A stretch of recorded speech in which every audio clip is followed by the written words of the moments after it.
He sat in the interrogation room with 17 years of financial records spread across the metal table, 17 years of perfect calculations, 17 years of numbers that never lied. The detective across from him leaned forward, exhausted, having asked the same questions for 6 hours. He simply said, "I did it. All of it. Don't tell my son." This is a story about mathematics. Not the mathematics you learn in school, the kind that has one right answer, one clear solution, one path to truth. This is about the mathematics of the human heart, and how someone can use logic itself as the most sophisticated deception ever constructed. It's about what happens when a man who spent his entire life running from emotion finally confronts the single irrational choice that defined everything. His name was Richard GREGOR, though the name matters less than what it represented. He was 42 years old, a senior financial analyst at Mercer & Associates, a man who had built his entire life on a single principle: numbers never lie. His son, Kevin, was 17 years old, a mathematical prodigy in his own right, and at this moment, sitting in the observation room next to the interrogation chamber, hearing his father confess to crimes that would send him to federal prison for the next 12 years, Kevin understood nothing. But understanding nothing was precisely what Richard had always wanted for him. We need to go back. We need to understand how a man who devoted his entire existence to truth became the architect of the most elaborate lie imaginable. We need to understand what happens when someone teaches their child that emotions are unreliable, that people betray you, that only mathematics can be trusted, and then uses mathematics itself as a weapon of deception. And we need to understand that sometimes the cruelest thing a parent can do is try to protect their child from the very nature of being human. Richard's own mother was a woman named Eleanor. She was beautiful in the way that made people forgive her for almost anything. She was beautiful in the way that made Richard's father stay long after he should have left. She lied constantly. Not large lies necessarily, small ones, the kind that accumulate like interest in a compound equation. She told Richard's father she was attending evening classes when she was with another man. She told her friends she was happy in her marriage when she was emptying his bank accounts. She told her son that she loved him while actively planning how to extract money from his father's accounts before the inevitable divorce. She was a symphony of contradictions, and Richard learned early that the only way to survive her was to retreat into a world where nothing could be questioned, where everything was provable, where emotion had no currency whatsoever. His father was an accountant, a good one, meticulous, quiet. He spent his evenings in a home office with spreadsheets and ledgers, the glow of the computer screen reflecting off his tired face. And this became Richard's sanctuary as well. By age 7, Richard was already comfortable with numbers in a way other children were comfortable with toys. Numbers didn't shift depending on mood. Numbers didn't betray you. Numbers were constants in a world of variables. They were the only honest language he had ever heard spoken. Richard would sit next to his father in that home office and watch him work.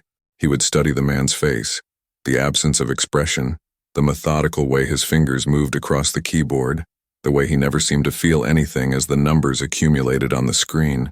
This, Richard understood, was how a person survived. This was how you stayed safe. You removed yourself from the game entirely and observed it from the outside, calculating probabilities, minimizing risk, maximizing predictability. When Richard was 12, his mother left. She took nothing except her clothes and $30,000 from a hidden account his father had been building for years, money he had set aside for Richard's college education. She left a note that said, "I need to find myself." Not, "I'm sorry." Not, "I love you, but I can't stay." Not, "I'm sick and I need help." And just that clinical phrase about self-discovery, as if the people she'd built a life with were obstacles in her personal journey, rather than people she'd made promises to, people she'd made vows with, people who believed her when she said forever. His father handled it the way he handled everything, with spreadsheets and logic. He calculated child support obligations. He arranged custody schedules. He consulted with a lawyer to understand the financial implications. He never once displayed emotion in front of Richard. Not grief, not anger, not even disappointment. He simply processed the information and moved forward with the calculations adjusted accordingly. And Richard learned the most dangerous lesson a child can learn, that people are fundamentally untrustworthy, and that the only path to safety is through logic. that love is just another variable that introduces chaos into an otherwise orderly system, that if you want to survive intact, you cannot afford to feel. He carried this lesson with him through high school and into college. He studied mathematics and economics. He built models that predicted human behavior. He created algorithms that told him when to buy stocks, when to sell them, when to invest, when to retreat. He constructed a life that was rational and safe, and utterly devoid of genuine connection. By age 26, he had achieved everything his father had modeled for him: financial security, professional respect, and a heart that beat with the regularity of a well-maintained machine. And then he met Sarah. She wasn't his type. She didn't fit any of his calculated parameters. She was chaotic where he was orderly. She made decisions based on feeling instead of analysis. She laughed at things that weren't objectively funny. She cried at movies. She changed her mind. She was, in every measurable way, the opposite of everything he had learned to value in a person. But she had eyes that made him feel something he had spent 26 years learning to suppress. She had a way of touching his arm when she talked that made his calculations stall and malfunction. She looked at him like he was someone worth understanding, rather than someone to be managed.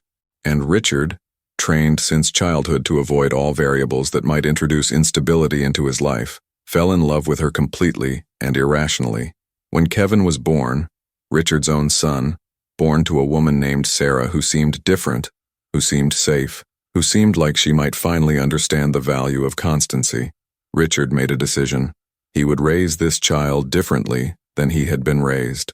He would build a fortress of mathematics so strong that Kevin would never experience the devastation of emotional betrayal. He would teach him that truth is quantifiable, that reality can be calculated, that if you're careful enough with the numbers, you can control everything. But even as he made this decision, even as he held his newborn son in the hospital and looked at the small, helpless face, Richard felt the mathematics beginning to fail him.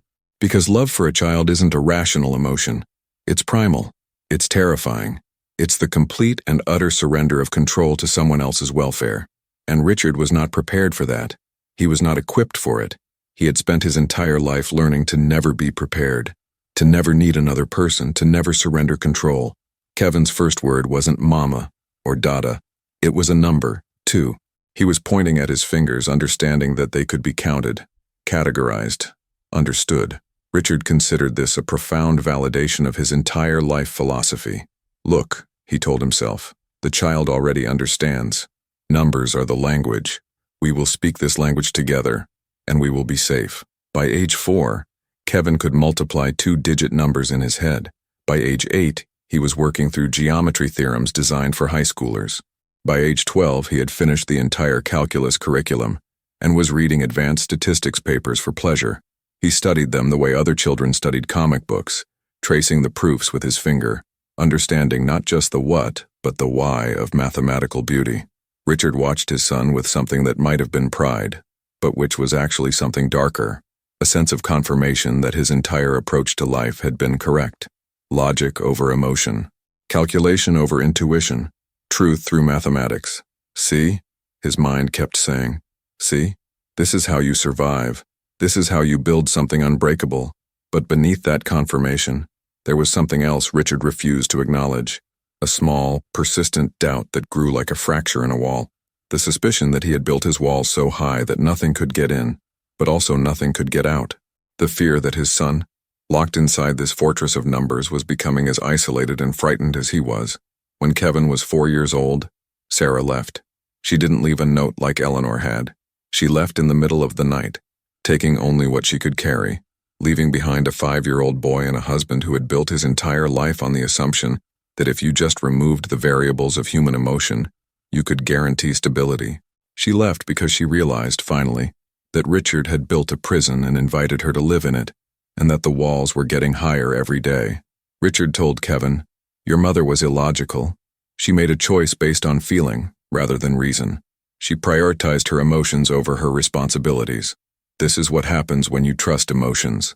They fail you. This is why we value mathematics. Numbers don't betray you." Kevin learned the lesson perfectly. He became, in many ways, his father's masterpiece, a child who trusted nothing but data, who analyzed social interactions like mathematical problems, who approached friendship the way an engineer approaches bridge construction, with specifications, calculations, contingency plans, and exit strategies. Other children found him difficult. Teachers found him brilliant but cold. Parents would tell their kids not to invite Kevin to birthday parties because he seemed to analyze the experience rather than enjoy it. Richard watched and told himself this was protection. This was love. But the truth was more complicated because Richard had made a calculation error in his grand design. He had assumed that if he removed all variables of human emotion from his son's life, Kevin would remain safe. What he didn't account for was that the human heart doesn't work like mathematics. Remove all the variables of emotion and you don't get safety. You get a vacuum. And nature abhors a vacuum.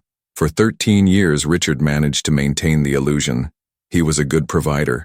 He was consistent. He was never angry, never disappointed, never irrational. He was the father he had always wanted to be. And his son grew more and more lonely inside the fortress of numbers. But loneliness, like debt, accrues interest. If you've ever felt that isolation that comes from being perfectly understood by no one, you know what Kevin experienced every single day. When Kevin was 15 years old, Richard's employer discovered an irregularity. $3 million had moved through the company's accounts over the course of 7 years. The accounting was perfect. Every transaction accounted for, every dollar traceable, every movement following legitimate-seeming pathways through the system. But $3 million was missing. And the trail led directly to Richard's access codes, Richard's authorizations, Richard's meticulous fingerprints all over the entire operation. The detective who eventually arrested him found the evidence almost poetic in its precision. Richard hadn't made mistakes. He'd made a masterpiece. Every single transaction could theoretically be explained. Every movement had a logical justification. It was only when you looked at the sum total that you could see the pattern, the invisible architecture of theft built from the components of legitimacy. Richard was arrested on a Tuesday in October. He didn't fight it. He didn't call a lawyer immediately. He asked for one thing, that they call his son first, that they tell Kevin before the news arrived on screens and phones and in the conversations of classmates who would whisper about the math genius whose father was a criminal. The detective didn't grant that request. Kevin found out the way everyone else did, through a news report that ran with the headline, "Senior Analyst Admits to Multi-Million-Dollar Fraud." The photograph they used was Richard's employee ID picture. He was smiling in it. He was wearing a tie that matched his eyes. The news anchor's voice described the crime in clinical terms, and Kevin sat in the school library during lunch period and felt something inside him restructure itself, rearrange into a new configuration. His father had lied. His father, who had spent 17 years teaching him that numbers never lie, that logic was the only honest language, that emotions corrupted truth. His father was a criminal. If you're listening to this and you've ever experienced the moment when the fundamental architecture of your reality collapsed, when everything you believed about someone exploded into pieces, tell us where you're from. Comment from your city. We need to know that you're not alone in that devastation. Kevin sat through the interrogation from the observation room. He watched his father through a one-way mirror, watching a man who looked like his father, but who was somehow a stranger. He watched him confess to crimes in measured tones with precise dates and exact figures. Richard didn't cry. He didn't appear remorseful. He didn't express anything at all. He simply stated facts as if reading from a ledger. And then, when the detective asked him directly why he had done it, Richard looked directly at the observation window, at the place where he knew his son was sitting, and he said, "Don't tell my son the details. Don't make him understand how. Just let him know I did it and let him move on." The detective was confused. "Your son is 17. He's old enough to understand." "No," Richard said, and for the first time, something flickered across his face. Something that wasn't logic. Something that resembled pain. "He's not. This is the one thing I need to protect him from. Not the knowledge that his father is a criminal, but the knowledge of how." In that moment, Kevin understood that his father had lied about everything, not just about stealing money, about the entire foundation of their relationship, about the nature of truth itself, about the possibility that mathematics could ever be an honest language when the person speaking it was lying to themselves. If you've ever believed that logic could protect you from emotion, that numbers were more honest than feelings, that you could build a life on pure reason, tell us where you're listening from. Comment with your city. Because somewhere inside you, you know that mathematics fails. It always fails eventually. And that's not a weakness. That's evidence of your humanity. Here is where the real story begins. Because the numbers, it turns out, were just the language. The truth was always something else entirely. Over the following weeks, as Richard was processed through the legal system, as evidence was compiled, as prosecutors built their case, Kevin began to investigate on his own. He had inherited his father's mind, after all. He had learned to see patterns. He accessed court records. He read through the financial documentation, and he began to notice something strange. The money that was missing from Mercer and Associates wasn't going into Richard's accounts. It was being transferred to shell corporations that Richard had no apparent connection to. The accounting was perfect, almost too perfect. It was the kind of accounting that would only make sense to someone who understood advanced mathematics and financial engineering at the highest levels. It was the kind of accounting that required someone to know exactly how to hide money in the spaces between legitimate transactions. The kind of accounting that Richard's 17-year-old son was beginning to understand. Kevin started running calculations late into the night. He began mapping the transfers, following the money through its journey, watching it flow through accounts in 3 different countries. And what he discovered was that the money wasn't being stolen. It was being laundered, but not in the traditional sense. Someone was taking legitimate money and making it look illegal, while simultaneously making illegal money look legitimate. It was the most elegant financial crime Kevin had ever seen. It required a level of mathematical sophistication that only a handful of people in the country possessed. It required access to company systems. It required understanding not just of accounting, but of psychology, of knowing how to make people see what they expected to see, of using numbers themselves as a kind of magic trick, of knowing that the human mind would follow the obvious trail and never look for the hidden one. It required someone like his father. But the more Kevin dug, the more he realized something else. His father wasn't just confessing to crimes. His father was confessing to crimes he hadn't committed, while simultaneously committing the perfect crime of taking the blame for someone else's actions. The detective who eventually spoke to Kevin, after weeks of Kevin leaving anonymous tips, after Kevin himself began to become a person of interest in the investigation, was named Detective Morrison. She was experienced enough to recognize when someone was lying to her, but not experienced enough to recognize when someone was lying to themselves. She had been a detective for 17 years, which meant she had seen 17 years of people trying to protect the people they loved by destroying themselves. Kevin told her, "My father is taking credit for something he didn't do." "Your father admitted to everything," Morrison said. She said it not unkindly, but with a kind of tired resignation. She had heard variations of this thousands of times. Family members couldn't accept that their loved ones were criminals, so they constructed elaborate theories about cover-ups and frame jobs. "Yes," Kevin said, "he did, but the numbers don't match. If my father had stolen this money, the accounting would look different. It would look like what he claims, but it doesn't. It looks like someone else did it and my father is covering for them." Morrison pulled the files again. She looked at the transactions with fresh eyes, and Kevin was right. The mathematical signature was all wrong for Richard's admitted methodology. Whoever had actually stolen the money had used techniques that were brilliant but different, techniques that didn't match Richard's stated access points or his mathematical style, techniques that, when Morrison began to trace them back, seemed to originate from someone with administrative access to Mercer and Associates systems, someone who had been hired 6 months before the theft began, someone who had access to the highest level financial data. Someone who understood not just how to move money, but how to move it in ways that created a trail pointing somewhere else.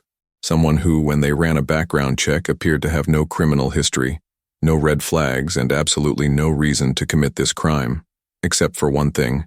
This person had recently hired someone, a consultant, a specialist in data management, someone who had been living off the grid for 3 years, someone who was Richard's ex-wife, Sarah. And the pieces began to fit together in a way that made Kevin's entire body go cold. Because his father hadn't just committed a crime.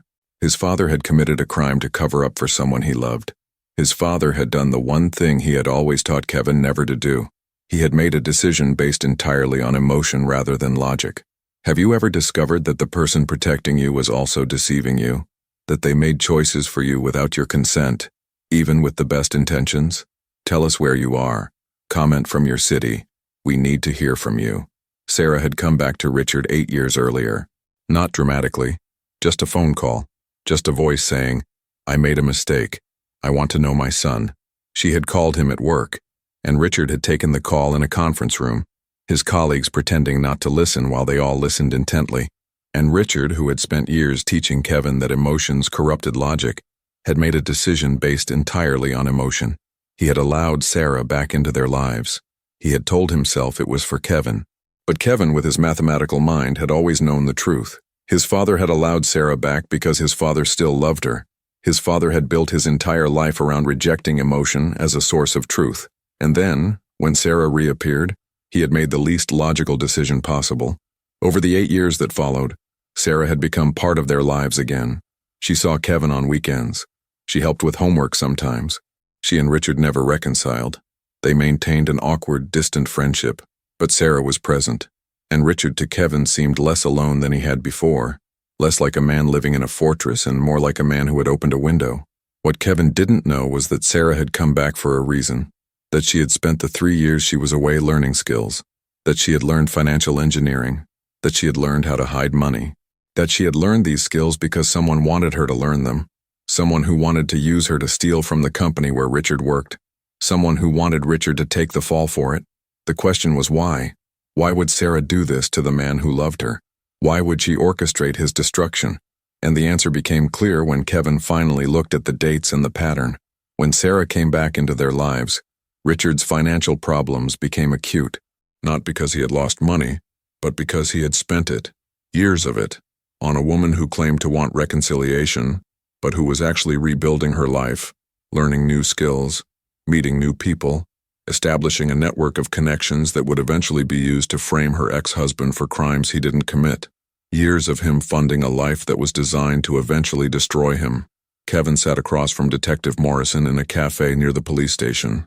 He ordered tea he didn't drink. He said, "My father is protecting someone. He wouldn't confess to something he didn't do without a reason. He's not a criminal.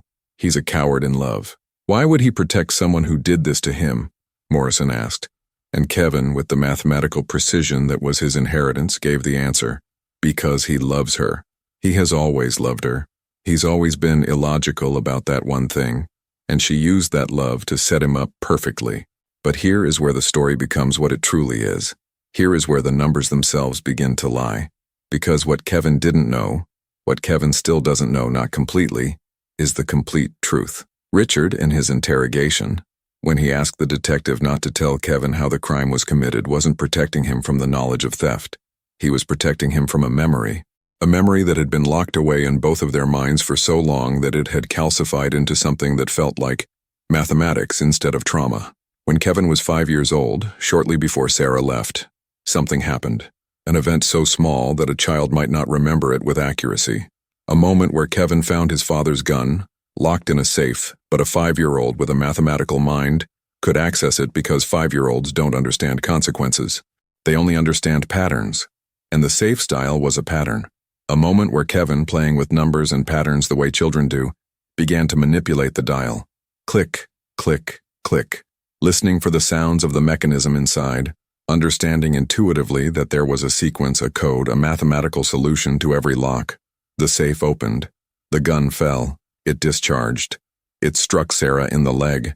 It was an accident. Completely an accident. But it was the event that broke something in Sarah. It was the event that made her realize that in this house built on logic and numbers and the rejection of emotion, there were dangers she couldn't quantify. There were consequences she couldn't calculate. There was harm that could come not from malice but from the very systems that were supposed to protect everyone inside them. Richard never told Kevin what happened that day. Richard buried it in mathematics. He locked it away behind equations and calculations. He built a wall of numbers so high that Kevin would never remember, never process, never understand that his own hands had caused his mother to leave. Because if Kevin understood that, the entire foundation of Richard's parenting would collapse. If Kevin understood that accident, understood that he had once been capable of harm, understood that logic and mathematics couldn't always protect you from the consequences of your own actions, then Kevin would no longer be the perfectly logical child that Richard had built him to be. Kevin would become human, and humans can be broken. Richard couldn't bear that thought, so he never told him. But Sarah remembered. And Sarah, when she came back into their lives 8 years later, had come back with a purpose. She had come back because she had discovered something that Richard didn't know, something that changed everything. Kevin's biological father, the man Richard had never told Kevin about because Richard had been present at Kevin's conception, because Richard had chosen to be Kevin's father in every way that mattered. Kevin's biological father had been involved with organized crime. He was a man named Michael Chen. He was connected to human trafficking. He was connected to a network that exploited vulnerable people for profit. And he had recently been released from prison. And he had started looking for his son. Sarah had discovered this information while working as a consultant in the financial services industry. She had discovered it because one of the networks used by Michael Chen's organization ran through accounts in the same company where Richard worked. She had discovered it because Michael Chen was looking to move money, and he was looking for people to help him do it. She had discovered it because someone in his organization had made an offer to her. Help us, and we'll help you. Help us create a paper trail that frames your ex-husband. Help us make it look like your ex-husband is stealing money. Help us, and you'll have enough money to disappear. You'll have enough money to be safe. You'll have enough money to never have to rely on anyone ever again. And Sarah, who had left Richard because she couldn't live in his fortress of numbers anymore, had said yes. Not because she wanted to hurt him, but because she wanted to be free. Because she wanted to matter on her own terms. Not as a wife or an ex-wife, but as a person with agency and choice. And because she wanted to protect Kevin. Richard had stolen the money not because Sarah needed him to, though she did. Richard had stolen the money because Sarah had discovered the truth about Kevin's biological father, and she had come to Richard in the night and told him everything. She had held his hand in the dark and said, "He's looking for him. I found evidence. He wants access. He wants to use Kevin." She had told him that Michael Chen was looking for his son, that he wanted access, that he wanted to use Kevin, that he had the kind of power and connections that made him dangerous in ways Richard's orderly mind could barely conceptualize. And Richard had done what anyone would do when faced with the prospect of losing their child to someone who would destroy him. He had panicked. He had broken his own rules. He had made an irrational decision. He had asked Sarah to help him steal money from his company. He had asked her to create a false trail. He had asked her to help him move $3 million into accounts that could be liquidated and moved quickly. And then he had turned himself in. He had confessed to crimes he hadn't fully committed because he needed to be in prison. He needed to be somewhere that Michael Chen couldn't reach him. He needed to be somewhere that he and Sarah could coordinate their movements, their payments, their strategies for keeping Kevin safe. He had stolen the money to pay off Michael Chen's associates, to buy them off, to convince them that Kevin wasn't worth the trouble, to remove the variables from an equation that had become unsolvable. If you've ever had to make an impossible choice between your freedom and someone else's safety, we want to hear about it. Tell us where you are and what you chose. Comment from your city. He had stolen the money because, when you truly love someone, mathematics fails you. Logic fails you. All you have left is desperation, and desperation makes criminals of us all. The unexpected turnaround, the moment when everything reframes, came when Kevin finally decoded his father's letters from prison. Because Richard had written them in mathematical code, yes, but the code had multiple solutions. And Kevin, in his grief and rage, had been running the calculations wrong. The real message, when decoded correctly, said this: "I'm sorry for teaching you that numbers never lie. Numbers always lie. They lie in the spaces between themselves. They lie in what they don't account for. They lie in the false precision we use to hide the truth from ourselves. I taught you to distrust emotion, but I was just teaching you to distrust the only thing that makes us human. I stole that money because I loved your mother. I confessed to crimes I didn't fully commit because I love you. These are not logical decisions. They are the only decisions I've ever made that meant anything. I'm sorry I made you believe that mathematics was honesty. Mathematics is just a way of hiding the truth until you're ready to see it." And Kevin finally understood. His father wasn't protecting him from a memory of an accident. His father was protecting him from the knowledge that he, Richard, had chosen love over logic, that he had chosen irrational devotion over reasonable self-preservation, that he had constructed an elaborate mathematical lie to save his son from a truth, that sometimes we are responsible for the people we hurt, and sometimes we have to live with that, and sometimes the only answer mathematics can offer is silence. Kevin understood that his father had become exactly the opposite of what he had tried to teach him to be. Richard had chosen emotion. He had chosen irrationality. He had chosen to sacrifice himself for another person. And that was not the failure of a system. That was the redemption of it. The numbers had never lied. They had only ever told the truth in a language that humans have forgotten how to speak, the language of sacrifice, the language of a father choosing to disappear so his son could believe, for just a little longer, that truth was still possible. Kevin stood outside the prison 3 years later. His father would be released in 2 months. The legal case had been settled. The shell corporations had been traced. The money had been recovered. Michael Chen's organization had been dismantled piece by piece, account by account, thanks in part to the financial evidence that Richard had carefully constructed. Thanks, in other words, to the greatest con Richard had ever pulled. He had created a false crime so convincing that it led investigators directly to the real criminals. And Kevin, who had spent his entire life believing that mathematics was the only honest language, had come to understand something that couldn't be calculated, that love is the most sophisticated deception ever constructed, and sometimes, if we're very lucky, that deception is also the most honest truth we'll ever know. Kevin thought about his father, waiting in a cell, counting down the days. He thought about all the equations that didn't add up. He thought about the safe with the mathematical lock and the gun inside it. He thought about his mother, Sarah, who was living in a small house in Vermont under an assumed name, waiting for the day when it would finally be safe to come back. He thought about the moment his father looked at the observation window and said, "Don't tell my son."